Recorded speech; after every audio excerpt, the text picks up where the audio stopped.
Most everyone has Miami in the NBA Finals. Indiana not in that most everyone group. And Chris Bosh not in the group of Miami players suiting up for Game 2 against Indiana. Bosh's abdominal strain reduced Miami's main scoring options to a big 2. But the Heat had won its last 13 postseason games at home against Eastern Conference opponents. Indiana coming in 2-1 so far this postseason on the road. Let's get it on. Fourth quarter, that's when the real fun began. Pacers up 7. Darren Collison with the steal. Dwayne Wade just trucks him from behind. Wade not exactly playing the ball. He gets a flagrant 1 foul, but not ejected. Later in the fourth, Heat down 5. LeBron James with position down low. He scores, and then he and Danny Granger get tangled up. And they both wind up with technical fouls as we take another look at it. Granger with some contact, and then James waving some elbows to get free. Heat down 3. Lots of physical play early in the fourth. Wade banks in the jumper, 24 for him. The Heat up 1. Ensuing Pacers possession, though, Leandro Barbosa will get there and finish. Puts the Pacers back up 1. They shot just 38% for the game, though. Less than a minute 30 to go. Heat down 1. James with a nice move around Roy Hibbert and Paul George making the case for the defense and for the SWAT team. The Pacers stay up 1. George also scored 10 points in the game. Just under a minute to go. Wade misses, but Granger picks up a foul trying to get the rebound. He's tangled up with James once again. So Granger fouls out. James, first free throw, brick. And then the second free throw, brickety brick. 28 points, 9 rebounds, 5 assists, 6 steals for James, but his free throw shooting in one possession games, not good in the final minute this season. Less than 25 to go, still a 2-point game. Wade gets there, but he can't finish. James said Wade makes that shot 10 times out of 10, but George Hill made sure that was number 11. And the Pacers still in front. Now 78-75. It's Hill at the line. He's made 1 free throw. Misses the second one. And look at the rebound. Tapped all over. Hill tries to run it down. He does, but he's out of bounds. So Miami's got the ball. They've got one last shot.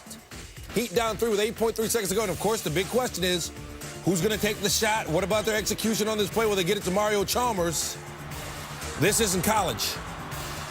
Chalmers misses a 3-pointer. Rebound tapped around, and time expires. James, everyone wants to know what he's doing on final possessions. He sets the screen, and then that's the only way he's involved. And the Pacers win at 78-75. Miami didn't score in the final 2 minutes and 41 seconds. Is that bad? It's not good. They shot 35% for the game. They got out-rebounded 50-40. They shot 1 for 16 from 3, and now for the series, they're 1 for 22 from 3. Indiana missed 24 of 29 shots at one point, but they made enough plays in the end to win it.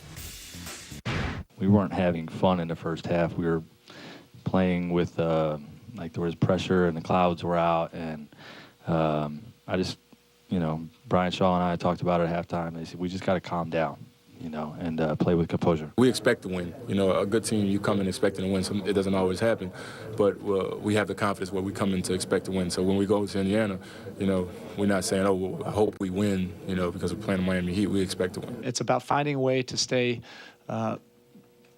mentally connected and stable, and show some resolve through some of the tough stretches. When you go, you practice them, and you go up to the free throw line and shoot them just as well you practice them.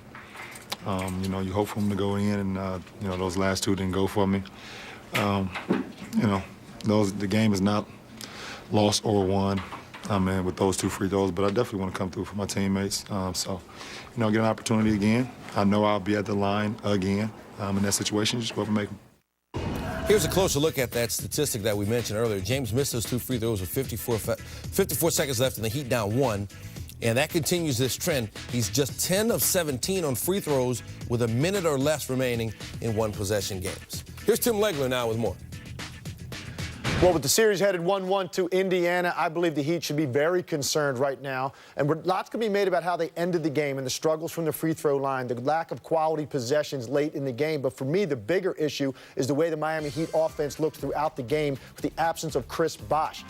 Indiana can now defend this team completely differently. They're ignoring the screener on most screen and rolls. They're loading up in the paint, and they're also able to stay home a little bit better with three-point shooters. As a result, the Miami Heat get 75 points, shoot 1 of 16 from the three-point line, and the lack of a third option really was a glaring weakness for this team. The third option only getting 5 points in this game. It's a big problem for Miami offensively moving forward. Now Indiana feels they can go home and potentially take control of this series.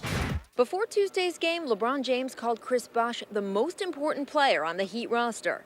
While that might be a bit of an overstatement, it's certain Miami missed him. Besides LeBron and Dwayne Wade, not a single other Heat player scored more than 5 points. The team is also struggling from behind the three-point line. They're now 1 for 22 in this series, and saying that whether it's in the post or on the perimeter, they have to find other scoring options in Bosh's absence. We got to do a better job of trying to get our guys, in good rhythm, making shots and contributing. We know we need them. We need everyone. We're going to watch the film and figure out ways that we can get, our shooters, our attackers, more opportunities offensively. All of us will take the onus on, making sure other guys get more opportunities. And me and LeBron will also make sure that the opportunities that we have is a little bit more effective. We just got to understand that the way we felt after game one is how they're feeling right now.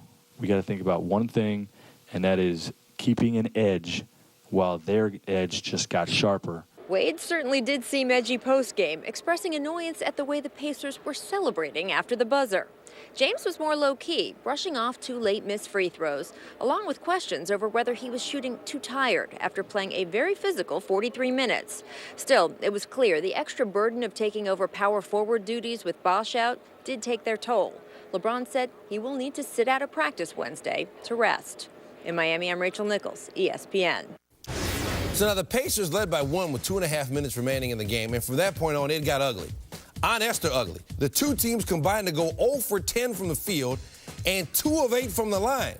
Wade and James combined to miss 5 shots from the field and 2 shots from the line. Lipscomb wins 6-1. Big Daddy, number 8, Pacers and Heat. Jacob Lowe sent us the tweet on this, but you know what?